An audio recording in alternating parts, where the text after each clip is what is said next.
Okay, welcome everyone to Miracle Theater's production of Box and Cox. But before we start with the show, we have a very important individual here with us. And he has done a lifetime's work of acting, stagecraft, makeup, set construction. You know who you are. Come on up, Ken.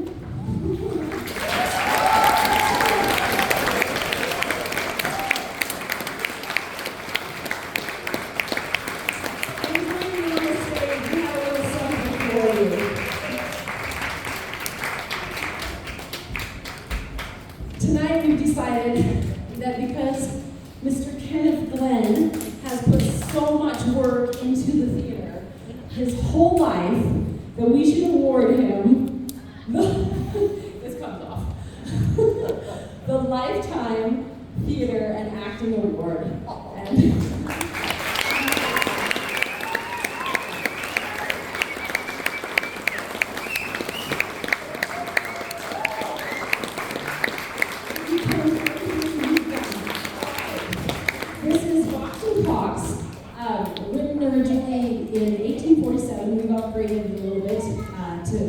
so that it won't be so difficult to understand. So if you could just take a moment to silence your cell phones so that we don't have any interruptions that way. There was a famous quote that once said, "Crying children, like good intentions, should be carried out." So please keep that in mind if anybody needs to go out, kind of take a breather, and just come back in when you're ready to rejoin us. No big deal. So let's see, what else do I need to tell you? Oh yes, there is flying meat in this production, and it comes through this imaginary window. Can you see it? You should. Okay, so if you happen to catch it, you can hang on to it, but please do return it at the end of the show. And one more note.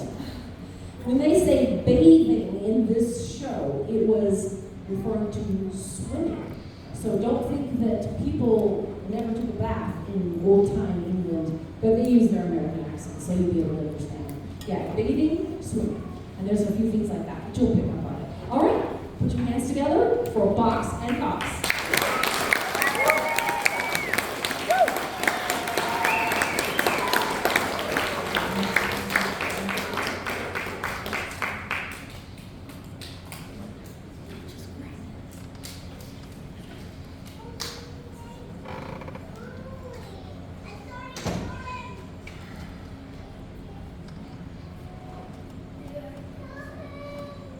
Half of mine to never have my hair cut again. I told the hairdresser to cut the ends off. I must have thought I meant the other ends. Never mind. No one that I care about will see me this early in the morning. 8 o'clock, I declare. Fate has placed me with the most punctual and peculiar of bosses, and I must fulfill my destiny. Open locks, whoever knocks. Good morning, Mr. Cox.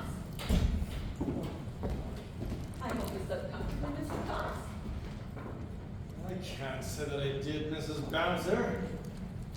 I would appreciate it if you could accommodate me with a more protuberant bolster. This one seems to have about a handful and a half of feathers in each end. Nothing whatsoever in the middle. Well, anything to accommodate you, Mr. Cox. Well, in that case, if you'll be kind enough to hold this glass while I finish up. Bouncer! Oh,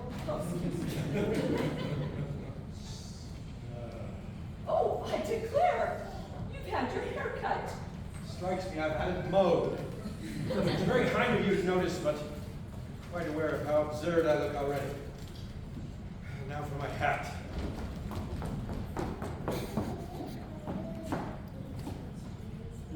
It's quite the effect of having one's hair cut.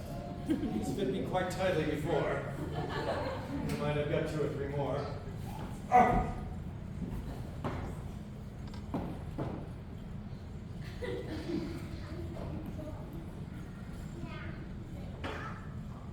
This one appears to wobble about less than the others. All right.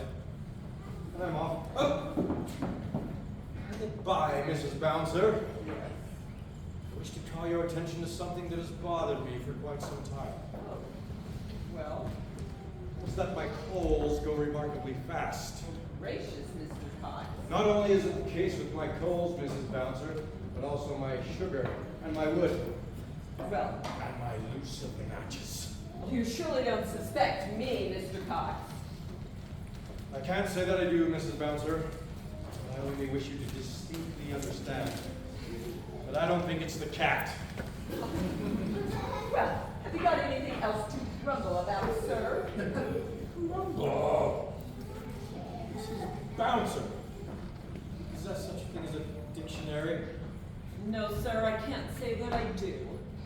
And I shall lend you one. If you turn to the letter G, you'll find the word grumble, and you'll see it says to complain without a cause. Now that is not my case, Mrs. Bouncer. But while we were on the subject, I do wish to know how it is my apartment is so frequently filled with smoke. Why, the chimney, of course, Mr. Cox. No, I'm talking about tobacco smoke, Mrs. Bouncer. I hope you're not guilty of cigars. No, sir, not I. Indeed, disgusting Or habit. partial to a pipe. No, absolutely not. Then how is it? How is it that... Well, or what, I suppose. Yes, that must be it. I suppose you're right, because I haven't the foggiest idea what you're talking about. Well, the gentleman who has the attic, sir, he's hardly ever without a pipe in his mouth. And there he sits, with his feet upon the mantelpiece. The mantelpiece?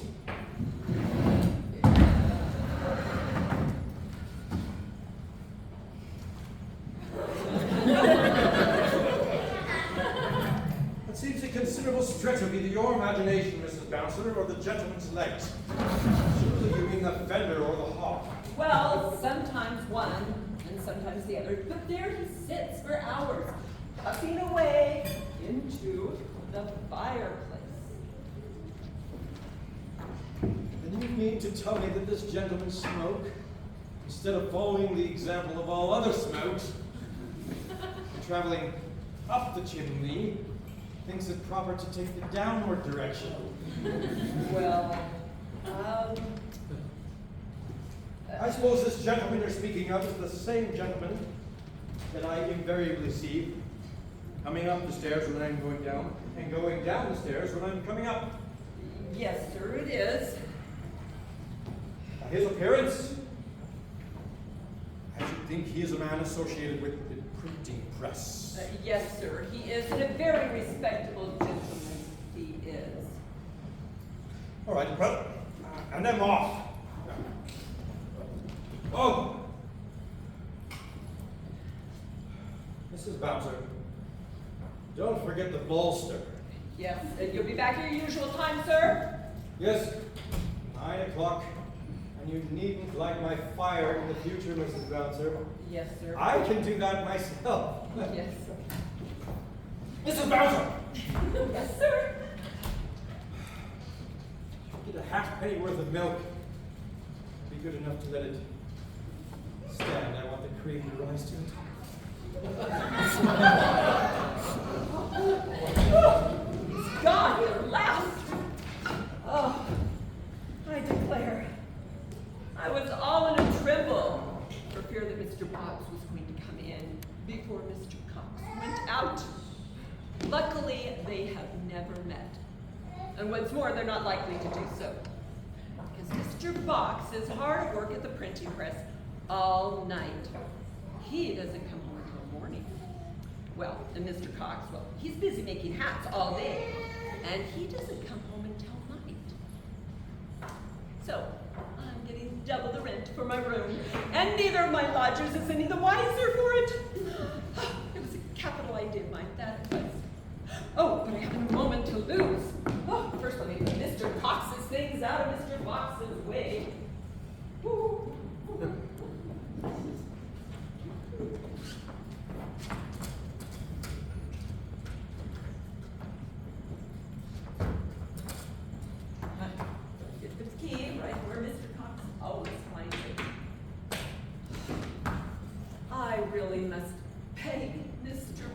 not to smoke quite so much. I was dreadfully puzzled to know what to say when Mr.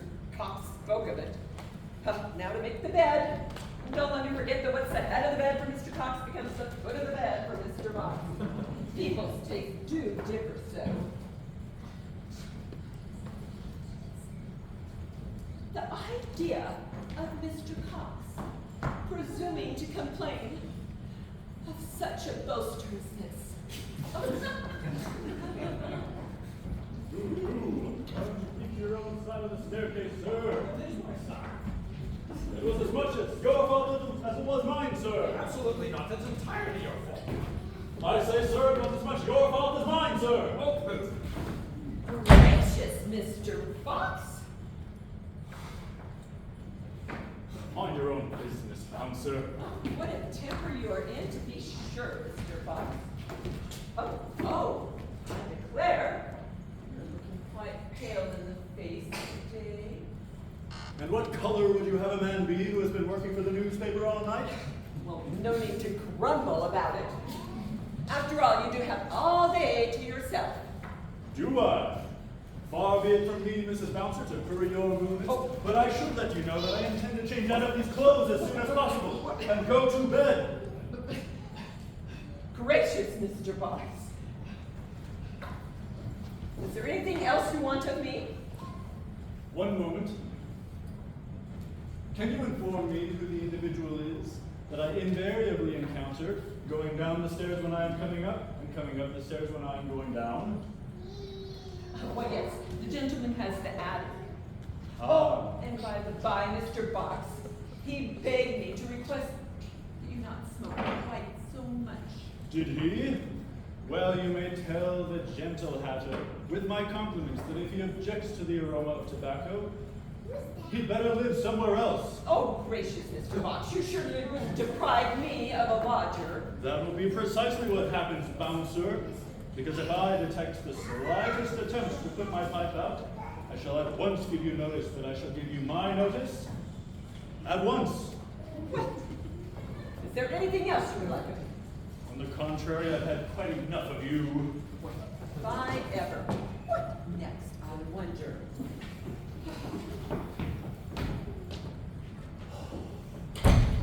It's quite extraordinary the trouble I always have to get rid of that little lady.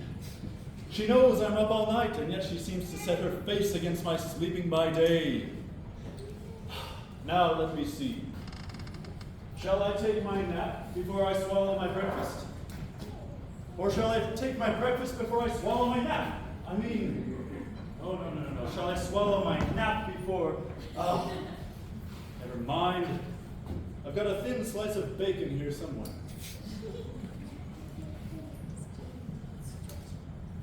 Ah, here it is.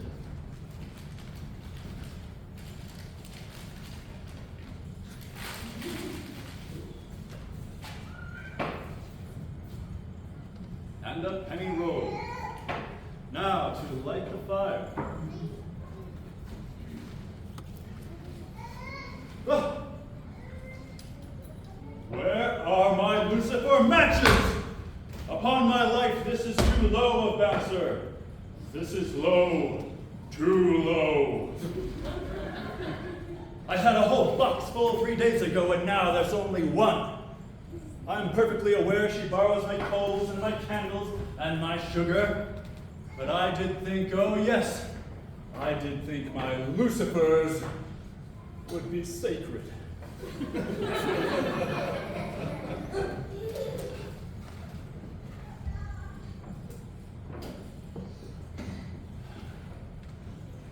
Now, I should like to ask any unprejudiced person or persons their opinion about this candle.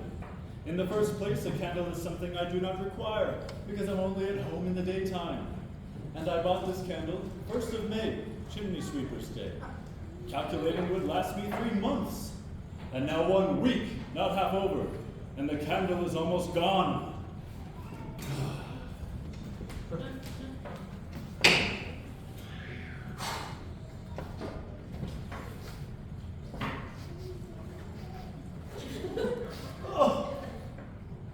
This is Bouncer has been using my gridiron. The last thing I cooked upon it was a pork chop, and now it is powerfully impregnated with the odor of red herrings.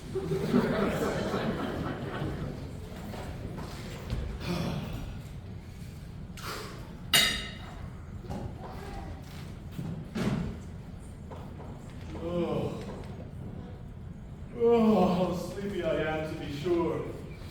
I'd indulge myself with a nap if there was anybody here to turn the bacon. Perhaps it will turn itself. I must lie down. So here goes.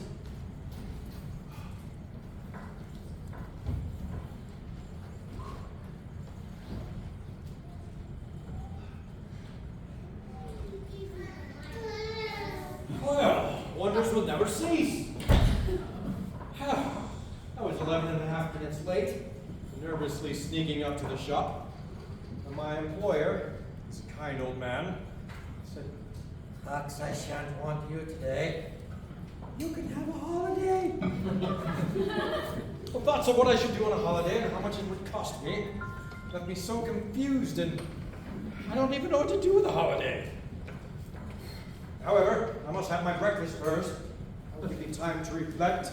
I bought a mutton chop, so I shan't want for any dinner. But, my goodness, I forgot the bread.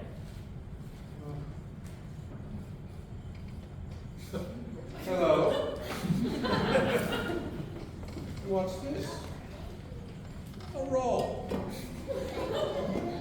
That's lucky.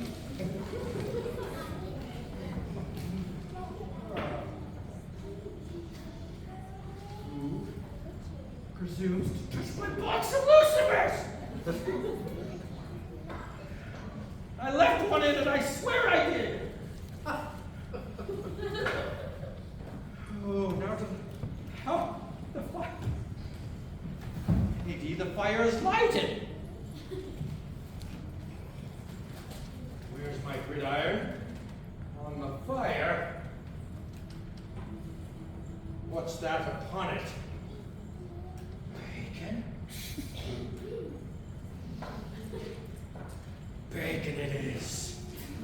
Oh, Mrs. Bouncer must come in here so cool and quiet. It's almost amusing. Things to cook her breakfast using my coals, my lucifer matches, my gridiron. Oh, I can't stand it. Come out of there. My goodness.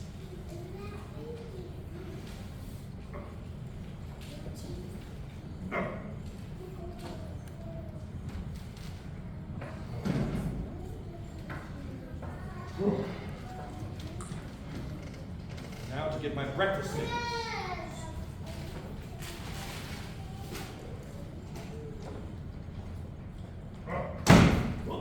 Come in. Mrs. Bouncer, if that is you, you needn't be afraid. Oh, I wonder how long I've been asleep. Goodness gracious, my bacon! Hello?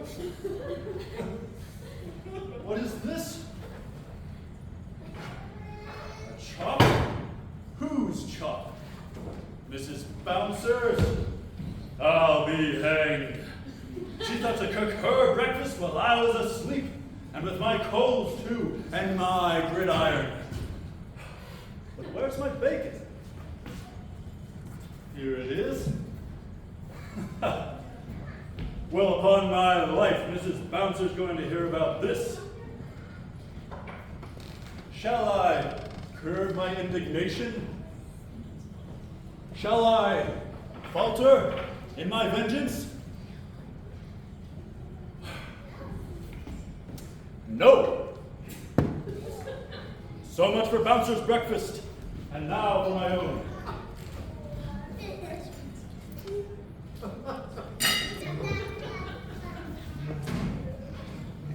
Now for my breakfast things.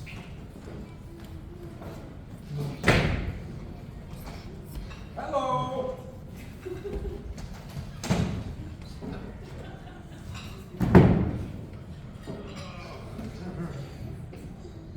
Goodness, my chop.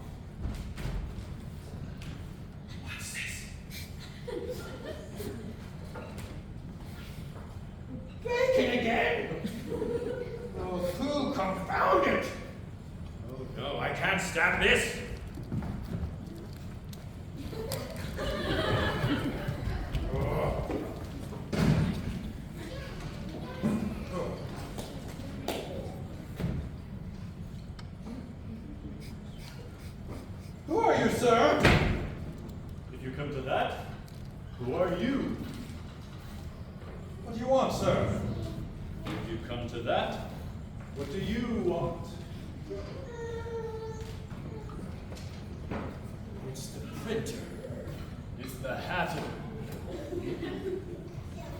Go to your attic at once, sir. My attic, sir? Your attic, sir. Printer, I shall do you a frightful injury if you don't leave my apartment at once. Your apartment? You mean my apartment, you contemptible hatter, you! I like that. Look here.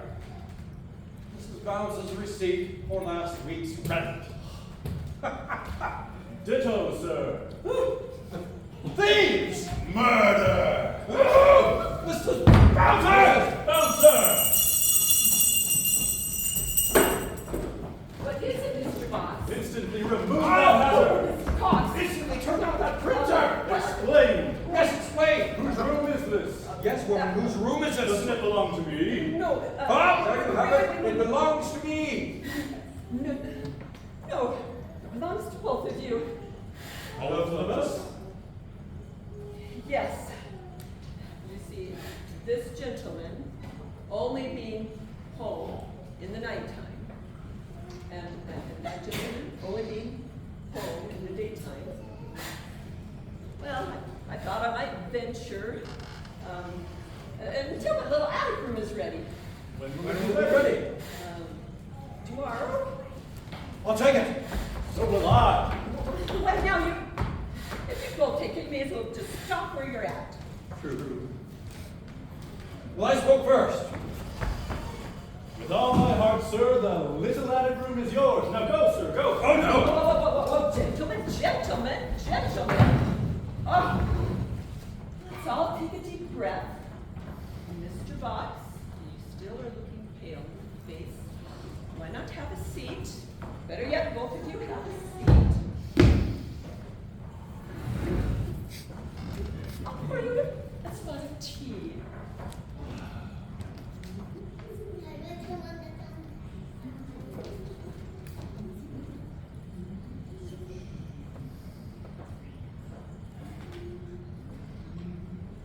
Isn't this just nice and cozy?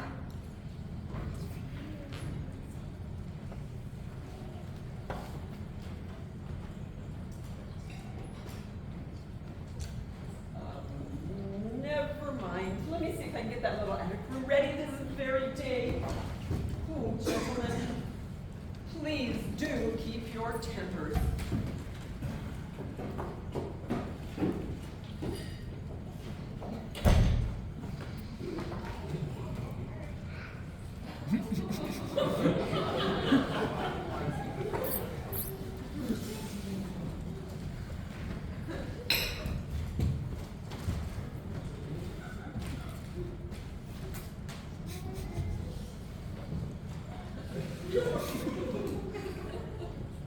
Will you allow me to observe, sir? If you had not had any exercise today, you had better go out and take it. Do nothing of the sort, sir. Well, sir. Very well, sir. However, don't let me stop you from going out. Don't lather yourself, sir. Oh!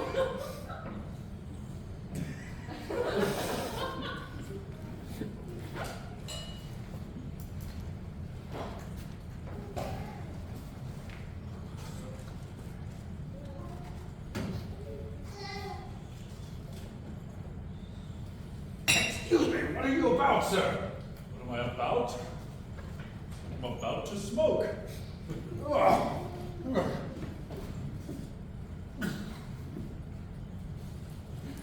Put down that window, sir. And put out your pipe, sir.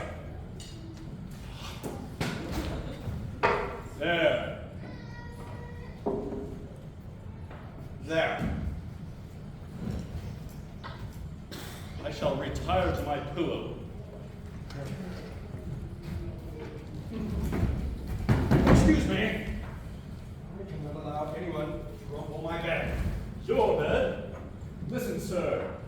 Can you fight?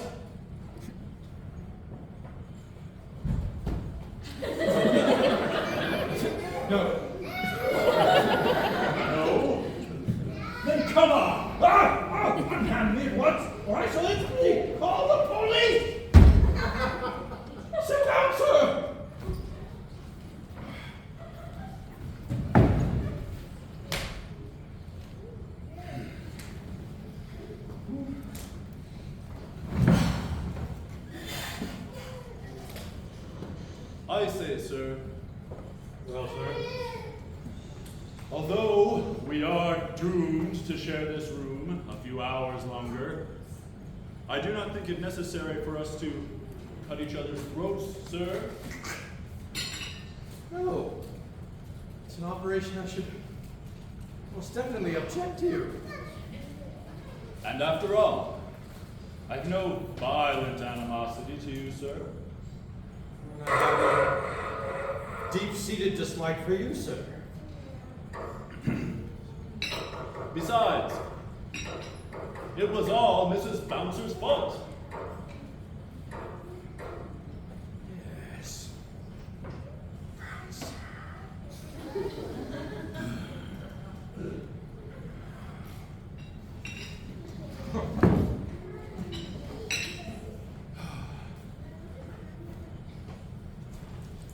Take a bit of roll, sir. Thank you.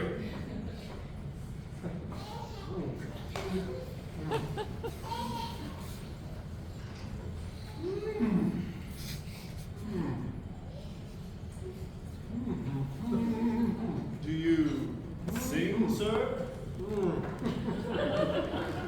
Well.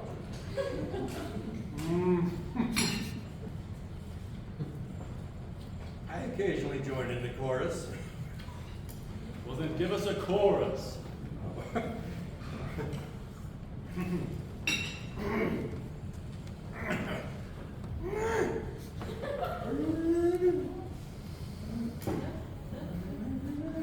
Have you seen the traveling minstrels from Africa, sir? Oh, no. Well, no. My wife wouldn't let me, but Your wife? well, that is my intended wife. Well, that's the same thing. I congratulate you. Oh, you needn't bother yourself. She won't come here. Oh? You've got a snug little establishment of your own here on the sly, cunning dog. No such thing, sir. No such thing. But my wife, my intended wife, happens to be the proprietor of a large number of portable changing parlors. Where? How curious you are. Not at all. At a favorite watering hole. Well, Well, in the bathing season, which luckily is a rather long one, we see very little of each other. But now that that is almost over, I wonder if any day, maybe I'll be blessed with the sight of my beloved. Are you married? me? Why, not exactly. Happy bachelor then. Why, no, not precisely. Oh, a widower. No, not absolutely.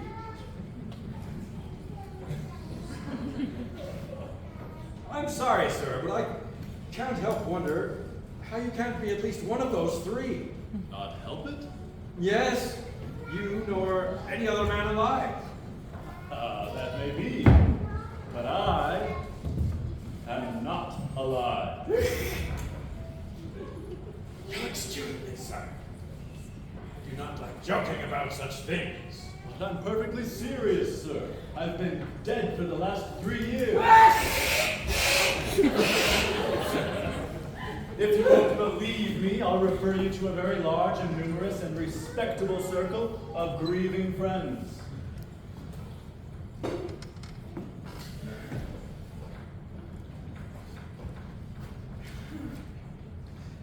My dear sir, my very dear sir,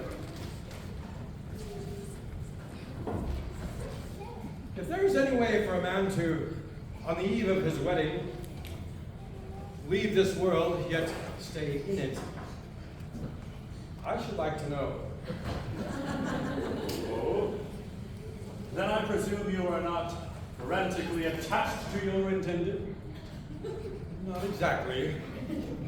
But yet at present, there's only one thing that keeps me from doting upon her. And that is, I can't stand her. Well, there's nothing more easy. Do as I did. Well, what was that? Drown yourself. Ow! Sir! Oh.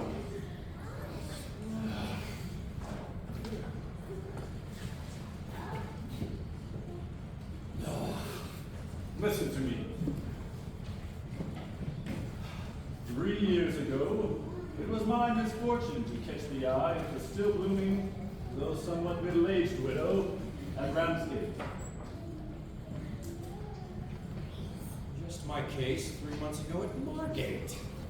To escape her unending attentions, I came to the determination to enlist in the upper regiment of the British Army. Very odd. So did I. But they wouldn't have me. They were actually rude enough to say that I was too short. I was too tall. I had to content myself with the marching regiment. I enlisted. Singularly enough, so did I. I'd no sooner done so than I was sorry for it. So was I. My infatuated widow offered to purchase my discharge on condition that I'd lead her to the altar. Just my case. I hesitated. At last, I consented. I consented once. Well, sir, the day fixed for the happy ceremony at length drew near. In fact, too near to be pleasant. So I suddenly discovered that I was not worthy to possess her. And I told her so, when instead of being flattered by the compliment, she flew upon me like a tiger of the female gender. I retreated, when something suddenly whizzed past my head within an inch of my ear and shattered into 1,000 pieces upon the mantelpiece. It was the chamber pot. I retaliated with a teacup. We parted, and next morning she charged me with breach of promise. Well, sir? Well, sir, ruin stared me in the face. The lawsuits came at me with gigantic strides. I took desperate action. I left my apartment early the next morning with one suit of clothes on my back and another tied up in a bundle under my arm. I walked to the cliffs, deposited the suit of clothes at the very edge of the ledge, took one look into the yawning gulf beneath me, and then walked off in the opposite direction.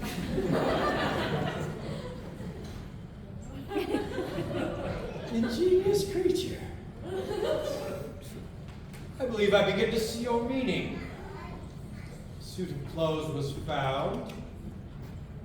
You disappear. Exactly.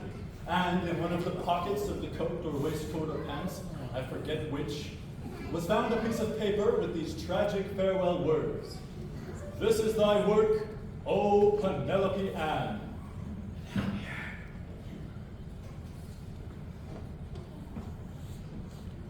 Penelope Ann? Penelope Ann.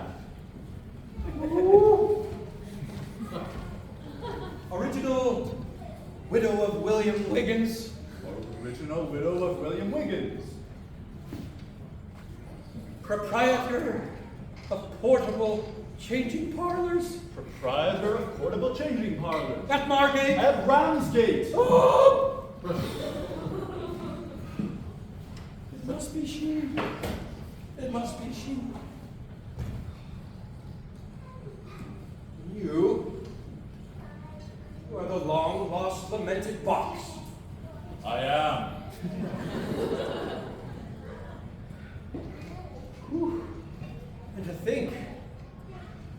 not marry the interesting creature that you so cruelly deceived. Then you are Cox. I am. I heard of you. I congratulate you. I give you joy. Now I think I'll go and take a stroll.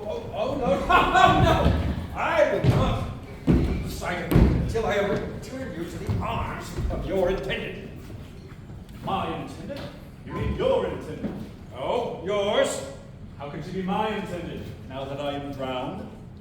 You are no such thing. And I prefer presenting you to Penelope. I've no wish to be introduced to your intended.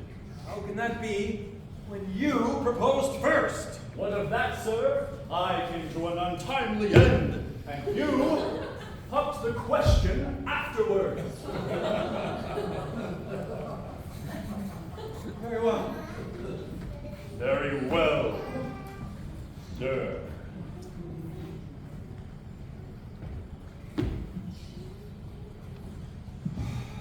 You are much more worthy of her than I. Allow me to follow the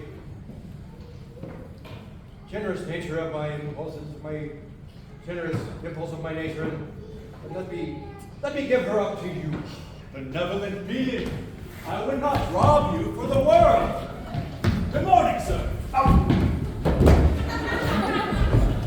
Unhand me, Hatter, or I shall cast up the lamb and assume the lion. Pooh! An insult to my very face, under my very nose. You know the consequences, sir. Instant satisfaction, sir. With all my heart, sir. Mrs. Bouncer! Mrs. Bouncer!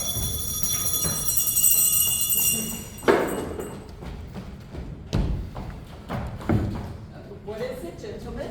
Pistols for two. Yes, sir. Mrs. Bouncer, Yes, sir.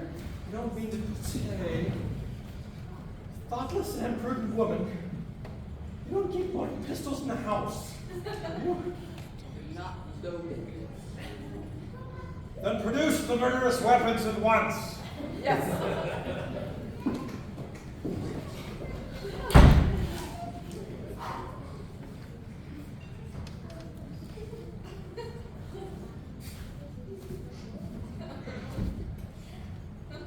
I say, sir, Well, sir.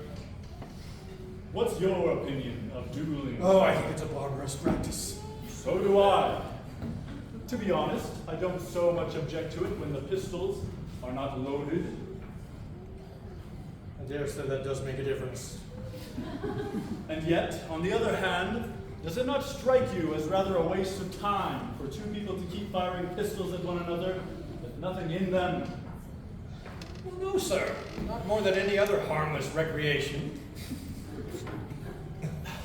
Listen, why do you object to marry Penelope Ann? Because, as I have said, I can't stand her. But you, sir, you will be happy with her. Happy? Me? With the consciousness that I have deprived you of such a treasure? No, Cox. Oh, Box. Oh, Box. Don't think of me.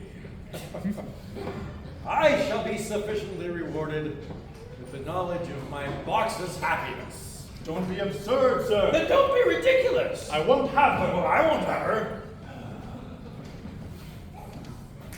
I have it. Suppose we draw lots for the lady. Ah, Mr. Cox? Fair enough. Or, what do you say to dice? By all means, dice. That's lucky. Mrs. Bouncer's nephew left a pair here yesterday. He sometimes persuades me to have a throw for a trifle, and as he always throws sixes, I suspect they are good ones. Lost a lot of money at the races from a gentleman who had a particular knack for throwing sixes. I suspect the dice were loaded, and I gave him a half-crown more. And Give me the dice. Now then, sir. Very well, sir. Will you lead off? As you please. Lowest throw, of course, wins Penelope Ann. Of course. Sixes. Not bad. Not a bad roll, sir. Sixes. It's not a bad roll of yours, sir. Sixes. Sixes. Sixes. Sixes. Oh. Sixes. Sixes.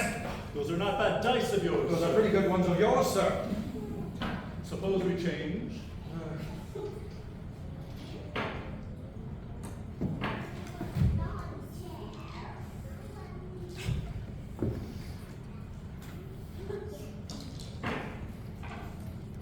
Sixes. Sixes. Sixes. Sixes. Pooh! It's perfectly absurd you're going on throwing sixes in this sort of way, sir. I shall be happy to go on until my luck changes. Let's try something else. Suppose we toss for Penelope Ann. The very thing I was going to say. Where's my tossing shilling? Well, sixpence. Ah, here it is. Now then, sir. Yes, sir. Will you lead off? Of course. Heads wins. Or tails loses. Whichever you prefer. It's the same to me, sir. Okay, fine. Heads, I win, and tails, you lose. Yes, yes. No. Heads win, sir. Yes, very well, sir. Heads. Heads. Heads. Heads. Aren't you rather tired of turning up heads, sir? Couldn't you do something else and get the occasional tail, sir? Heads. Heads. Heads. Stop! Will you permit me? Hello? Your sixpence has got no tail, sir. Shilling has two heads. Cheat! Swindler! Ha!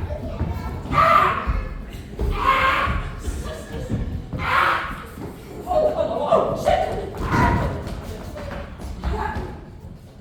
Shit! You seem to have forgotten my instructions to keep your tempers. By the by, I can't find the pistols. Is that little back room ready? Not yet. Then I did bring you a letter, Mr. Cox. It came by General Post yesterday. I don't know how I forgot it, or I put it carefully here in my pocket. It's been in your pocket ever since. Yes, sir. I do hope you'll forgive me. Oh, and by the by, I paid 2 pennies for it. Oh, then I do forgive you.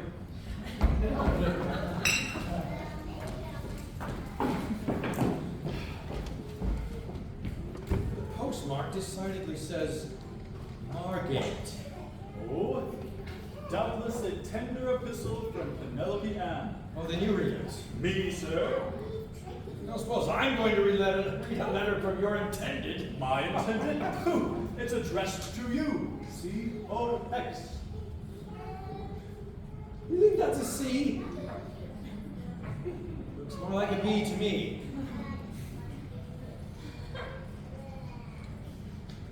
Nonsense. Open it.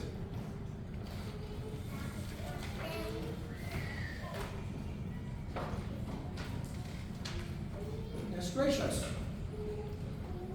Gracious goodness. Margate, May 4th. Sir, I must inform you of an accident which has taken from you your intended wife. It means your intended. No, yours. However, it makes no difference, but she was unquestionably yours. Can that be you proposed first? Yes, but then you. Let's not start that again. Go on. Poor Mrs. Wiggins went out for a short excursion in a sailing boat. A sudden and violent squall soon after took place, which upset her. and she was found 2 days afterward, keel upwards. Poor woman. I think they're talking about the boat, sir. As her man of business, I immediately went through her papers, found her will, the following extract from which I have no doubt will be satisfactory to you. I hereby bequeath my entire property to my intended husband. Excellent but unhappy creature.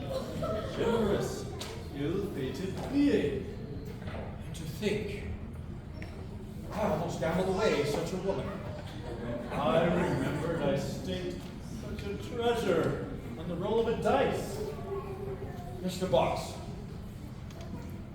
I can't thank you enough for your sympathy. And I'm sure, Mr. Cox, you could not feel more if she had been your own intended. If she had been my intended, she was my intended. Your intended? Come, that's rich. Did you not very truly say just now, sir, that I proposed first? To which you very truly said you had come to an untimely end. I deny it. I say you have. The fortune's mine. It's mine. I'll have it. So will I. I'll go to the law. So will I. Ah, stop. A thought strikes me. Instead of going to the law about the property, suppose we divide it. Equally. Equally. I'll take 2/3. And I will take 3/4. That won't do. Half and half. Very well. Here's my hand upon it. And mine. Postman yesterday. Postman today? Another letter, Mr. Cox. 2 pence more. I forgive you again.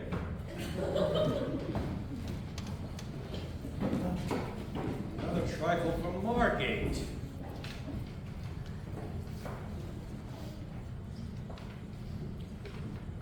Goodness gracious. Gracious goodness. Happy to inform you. False alarm. Sudden squall. Boat upset. Mrs. Wiggins, your intended, Picked up by steamboat. carried to the port of North France, Returned to England this morning. We'll start by early train tomorrow. and be with you at 10 o'clock exact.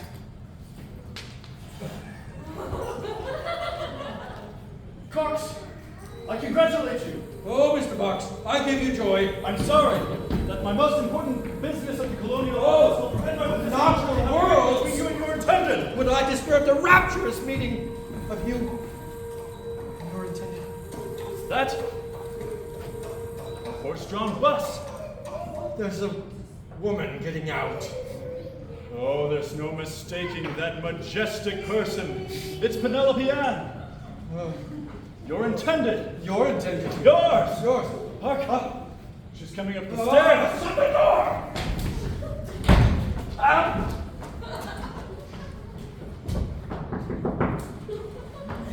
I've just stepped out. So have I.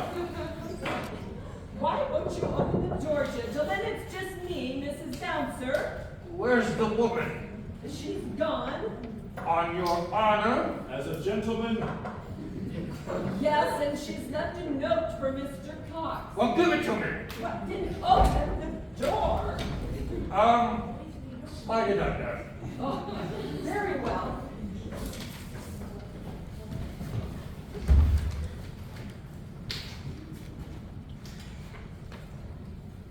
It's gracious.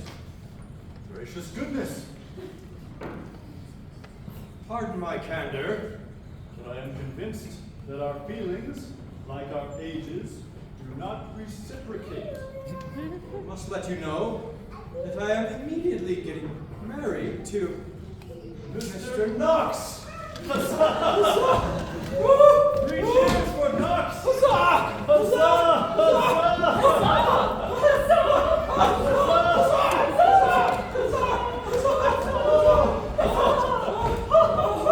The little attic room is ready.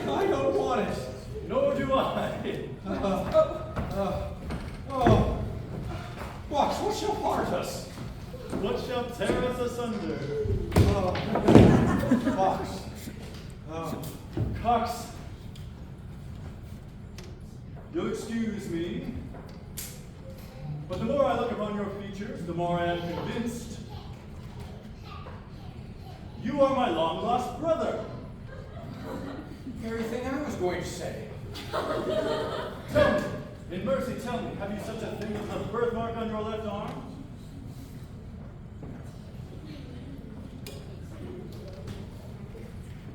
No. Then it is he! Well, obviously this ends our argument. Obviously. Oh. You know, I kind of like this place. So do I. I begin to feel quite at home in it. It's so clean and comfortable. And the mistress of it, from what I've seen of her, is very anxious to please. So she is. And I say that we brothers stand by her. Agreed. There's my hand upon it. And mine. And agree that the room is big enough to hold us both. Then Bucks And Cox are satisfied.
Exposed to live theater become more compassionate individuals.